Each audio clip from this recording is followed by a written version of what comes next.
El acero del Titanic tiene su propia historia que contar casi un siglo después de su enterramiento en el mar.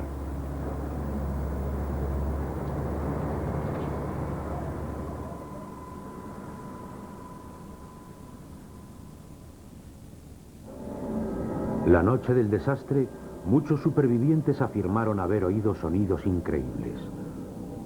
Unos ruidos espantosos y estremecedores.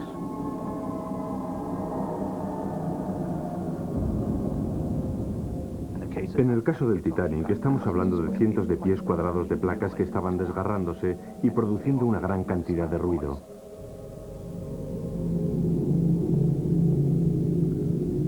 Es posible que los ruidos que escucharan aquella noche fueran las placas de acero del Titanic haciéndose añicos. Para aclarar esta cuestión, una de las piezas clave se dirige hacia América.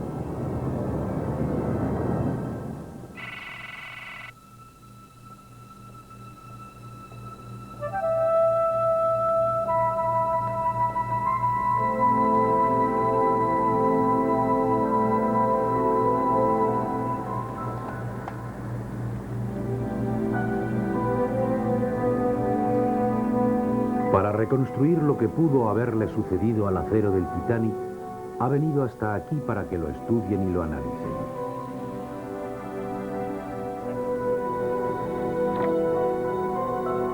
Bajo las directrices de un ingeniero metalúrgico, el profesor H.P. Leahy, el equipo realizará unas pruebas para determinar si el acero del Titanic es especialmente quebradizo.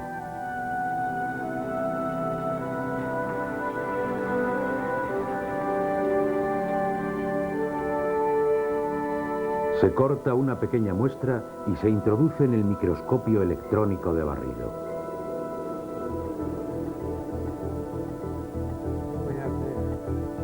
Chris Ramsey y Scott Miller exploran la estructura interna del acero. Hay muchas inclusiones. Vamos a aumentar la velocidad de barrido.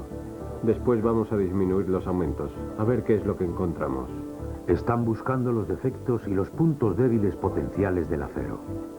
Hay muchas inclusiones grandes de ferrita y perlita.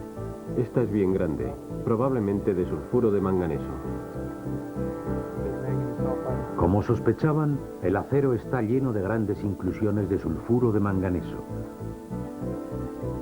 Unas impurezas químicas que crean unas zonas de debilidad que hacen que el acero se vuelva quebradizo.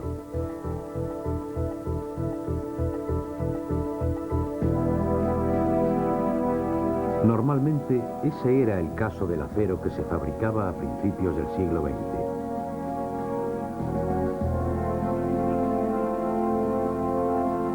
El acero que se producía a principios de siglo se fabricaba en lotes muy pequeños, quizá de 70 toneladas, mientras que hoy lo hacemos en lotes de 400 toneladas.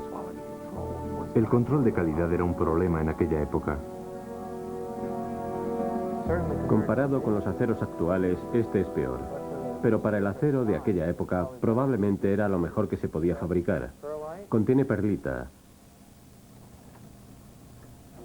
Hoy en día nadie querría construir un barco con material como este.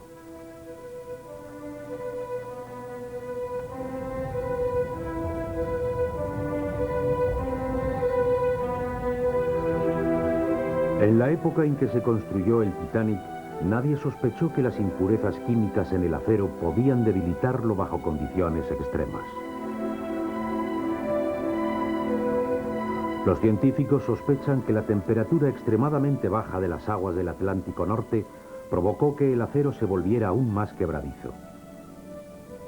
En los días 14 y 15 de abril de 1912, las aguas del Atlántico estaban inusualmente frías para aquella época del año. 1 grado centígrado no es la temperatura que uno esperaría que tuvieran esas aguas en el mes de abril.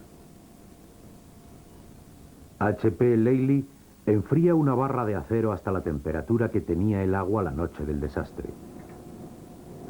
La muestra será sometida a un violento impacto.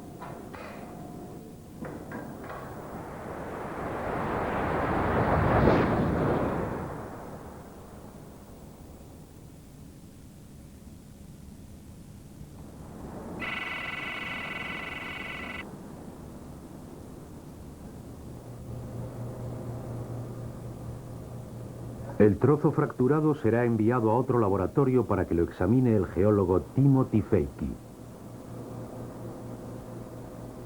Es muy emocionante poder trabajar con el acero del Titanic, poder examinar el misterio de todo lo que se unió para contribuir a su hundimiento. Las pruebas de Feike confirman que el acero del Titanic, con sus zonas frágiles debidas al sulfuro de manganeso, se volvió aún más quebradizo al ser sometido a las bajas temperaturas. La superficie de fractura muestra que el 95% de los granos están agrietados.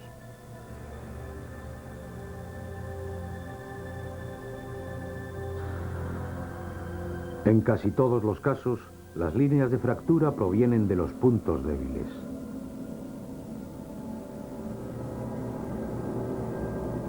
Así que se puede ver el efecto de las partículas de sulfuro de manganeso en el comportamiento de la fractura del acero. Al someter al acero a bajas temperaturas, de hecho estamos debilitando algo que ya está lleno de agujeros.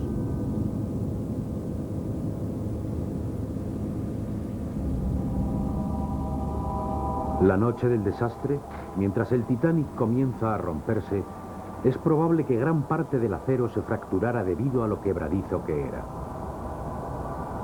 Esta nueva evidencia respalda lo que algunos supervivientes oyeron.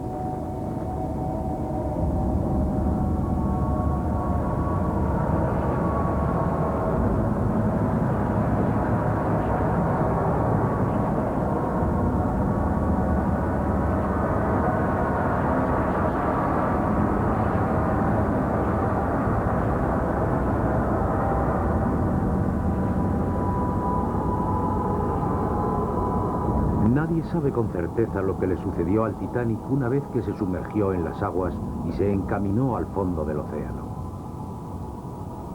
Los científicos quieren saber por qué la proa resultó relativamente ilesa.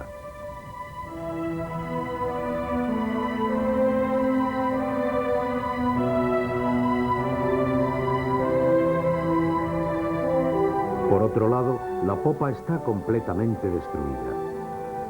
Las cubiertas se encuentran completamente retorcidas y el casco está hecho un amasijo.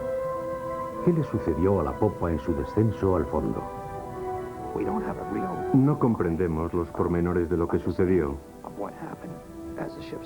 El barco se hundió desde la superficie hasta el lecho marino debido a la enorme cantidad de fuerzas que había involucradas. Es un contraste fantástico, porque al inclinarse hacia adelante y hacia arriba es como si el barco... David Livingstone y Bill Garske están intentando reconstruir lo que les sucedió a la proa y a la popa una vez que se deslizaron bajo la superficie. Aún conserva bastante la apariencia de... De un barco. Sí, de un barco. El daño que recibió ocasionó un destrozo increíble. Creen que mientras la proa iba descendiendo, ya estaba llena de agua, de modo que no resultó aplastada por la creciente presión del agua. De hecho, la proa se encuentra en buen estado, comparada con la popa, debido a la compensación de la presión durante el proceso del hundimiento. La maqueta no es del todo correcta. Livingstone cree que el lugar del naufragio guarda indicios acerca de cómo la proa llegó en esta posición final.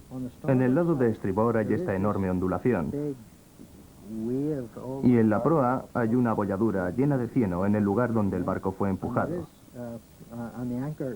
Y el ancla, la parte inferior del ancla se encuentra sobre el cieno. Ya veo.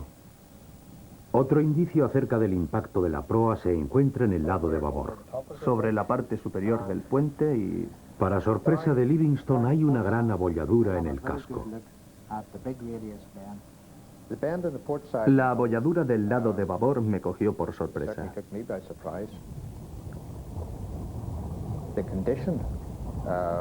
El estado del casco, en esa zona en la que se había curvado 180 grados, en un radio de unos 3 metros,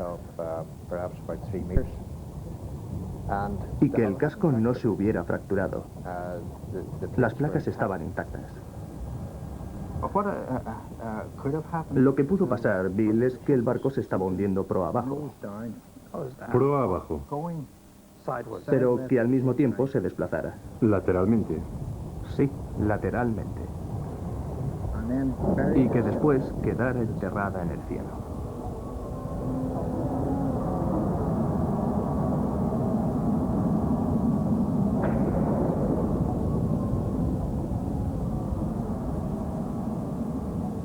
La parte de atrás, debido a la cantidad de movimiento del acero y del agua que contenía, quería continuar desplazándose. Sí, Y se aplastó con el golpe.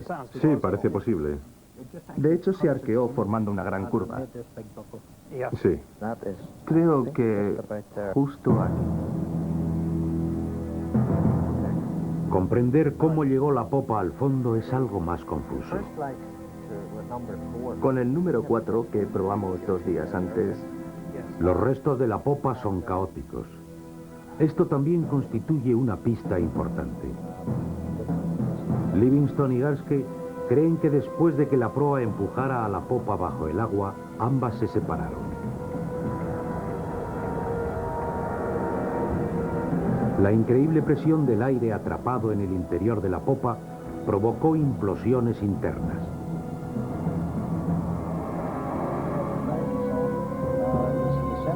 Para el ojo experto de Livingstone, las hélices del Titanic proporcionan pistas acerca de cómo aterrizó finalmente la popa sobre el fondo.